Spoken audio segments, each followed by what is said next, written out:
អ្នកចម្រៀងគ្រប់កន្លែងដែលព្រះយេស៊ូវទ្រង់យាងទៅមានមនុស្សជាច្រើនបានទៅតាមទ្រង់ដែរពួកគេទាំងចាស់ទាំងក្មេងចូលចិត្តនៅក្បែរព្រះអង្គមនុស្សគ្រប់បែបយ៉ាងបានមកជួបព្រះយេស៊ូវគឺទាំងមនុស្សឈឺនិងមនុស្សជាហើយទាំងមានមនុស្សសប្បាយចិត្តនិងមនុស្សកើតទុក្ខកង្វល់និងមនុស្សមានចិត្តថប់បារម្ភក៏មានមនុស្សជាច្រើនគេព្រួយបារម្ភច្រើនបែបច្រើនយ៉ាងតើមានការអ្វីកើតឡើងបើសិនជាយើងគ្មានម្ហូបអាហារគ្រប់គ្រាន់គ្មានខោអាវចុះបើយើងអស់លុយចុះបើសិនជាគ្មានអ្វីគ្រប់គ្រាន់ហើយគ្រប់ទាំងអស់ធ្លាក់ទៅក្នុងស្ថានភាពដ៏អាក្រក់ហើយយើងមិនមានភាពសុខស្រួលទាល់តែសោះតើនឹងមានការអ្វីកើតឡើងទៅនៅពេលដែលព្រះយេស៊ូវបានឃើញមនុស្សទាំងអស់នោះចិត្តរបស់ព្រះអង្គពោរពេញទៅដោយសេចក្តីស្រឡាញ់ចំពោះពួកគេប្រៀបបីដូចជាវងជៀមតូចមួយដែលគ្មានអ្នកគង្វាលមើលថែទាំនិងរក្សាគេឡើយដូច្នេះហើយបានជាព្រះយេស៊ូវឲ្យគេអង្គុយចុះរួចព្រះអង្គនិយាយទៅកាន់ពួកគេ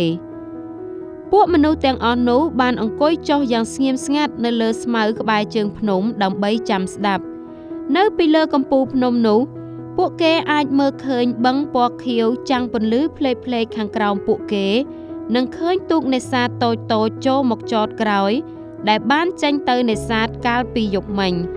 ហើយខ្យល់នៃរដូវស្លឹកឈើលាស់ធ្លាក់មកត្រជាក់ហើយខ្យល់អាកាសបរិសុទ្ធទៀតផងព្រះយេស៊ូវមានបន្ទូលថាអ្នកឃើញសត្វចាបដែលទុំនៅទីនោះដែរឬទេគ្រប់គ្នាបានសម្លឹងមើលទៅកូនចាបកំពុងចឹកគ្រាប់ពូជនៅតាមបណ្ដោយផ្លូវក្រាលថ្មតើវាបានអាហារមកពីណាមកប្រហែលជាពួកវាមានជង្រុកសម្រាប់ទុកដាក់ឬមានទូផ្ទុកពេញដោយអាហារឬគ្រប់គ្នាអស់សំណោចតើមាននរណាម្នាក់ធ្លាប់បានឃើញសត្វចាបយួរកន្ត្រកអាហារដែរឬទេព្រះយេស៊ូវមានបន្ទូលថាទេវាមិនចាំបាច់ខ្វល់ពីរឿងនោះទេពីព្រោះព្រះជាម្ចាស់បានដឹងពីអ្វីដែលពួកវាត្រូវការរួចទៅហើយព្រះអង្គចិញ្ចឹមពួកវាព្រះយេស៊ូវបន្តសួរថា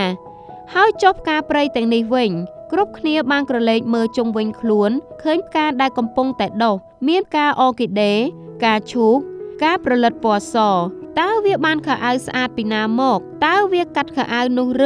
ឬក៏វាទៅធ្វើការរាល់ថ្ងៃដើម្បីទិញខោអាវទាំងនេះតើវាមានទូសម្លៀកបំពាក់ពេញដោយខោអាវឬគ្រប់គ្នាបានអស់សំណោចម្ដងទៀតតើមាននរណាម្នាក់ធ្លាប់បានឃើញផ្កាស្លៀកសំពត់ឬទេព្រះយេស៊ូវមានបន្ទូលថាទេវាមិនចាំបាច់ខ្វល់អំពីរឿងនោះទេ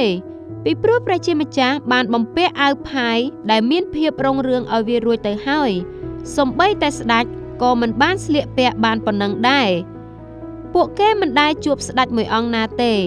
ប៉ុន្តែខណៈដែលពួកគេបានសម្លឹងទៅបឹងឃើញមានពន្លឺភ្លឺផ្លេកប្រដេញគ្នាលេចចេញមកពីក្រោមពួកគេហើយនៅទីនឹងចង្កេះភ្នំមានពេញទៅដោយពណ៌ក្រហមពណ៌ស្វាយនិងពណ៌ទឹកមាសពួកគេមានអារម្មណ៍ធូរទ្រូងយ៉ាងខ្លាំងពីបន្ទុកដ៏ធ្ងន់របស់ខ្លួនហើយពួកគេមិនអាចនឹកគិតស្មានពីអ្វីដែលស្រស់ស្អាតដែលប្រសើរជាងនេះទៅទៀតទេព្រះយេស៊ូវបន្តមានបន្ទូលទៀតថាកូនតូចអើយ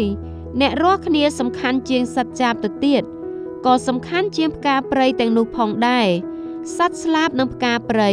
មិនដែលចេះខ្វល់អំពីអ្វីឡើយហើយព្រះជាម្ចាស់ក៏មិនចង់ឲ្យកូនស្ងួនភ្ញារបស់ព្រះអង្គមានការព្រួយបារម្ភពីអ្វីដែរព្រះជាម្ចាស់សពព្រះハរតីនឹងការមើលថែរក្សាសត្វនិងផ្កាទាំងនោះហើយព្រះអង្គក៏ពេញចិត្តនឹងថែរក្សាអ្នករាល់គ្នាផងដែរព្រះយេស៊ូវបានជ្រាបថាព្រះជាម្ចាស់តែងតែស្រឡាញ់និងមើលថែទាំផែនដីដែលព្រះអង្គបានបង្កើតឡើងគ្រប់ទាំងអ្វីដែលមាននៅក្នុងនោះដូចជាសត្វស្លាបផ្កាដើមឈើវងសត្វនិងគ្រប់អ្វីទាំងអស់លើសពីនោះទៅទៀតគឺកូនស្ងួនភ្ញារបស់ព្រះអង្គទោះបីជាមនុស្សខ្លះបានភ្លេចតែសត្វស្លាបនិងផ្កាមិនបានភ្លេចទេគេនៅតែចាំបទចម្រៀងរបស់ពួកគេជាបទចម្រៀងដែលគ្រប់ទាំងអ្វីដែលព្រះជាម្ចាស់បានបង្កើតមកនាំគ្នាច្រៀងថ្វាយទ្រង់តាំងពីដំបូងមកម្ល៉េះជាបទចម្រៀងដែលបានបង្កើតនៅក្នុងចិត្តមនុស្សគ្រប់គ្នាដើម្បីឲ្យច្រៀងព្រះជាម្ចាស់បានបង្កើតយើងព្រះអង្គស្រឡាញ់យើងព្រះអង្គពេញចិត្តនឹងយើងនេះជាមូលហេតុដែលព្រះយេស៊ូវបានយាងមកផែនដីនេះ ដើម្បីច្រៀងដល់ពួកគេនៅបទចម្រៀងដ៏ពិរោះនេះ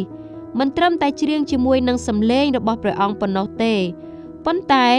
ច្រៀងឲ្យអស់ពេញមួយជីវិតរបស់ព្រះអង្គដើម្បីឲ្យកូនស្ងួនភ្ញារបស់ព្រះជាម្ចាស់អាចចងចាំហើយអាចចូលរួមច្រៀងបទនេះផងដែរ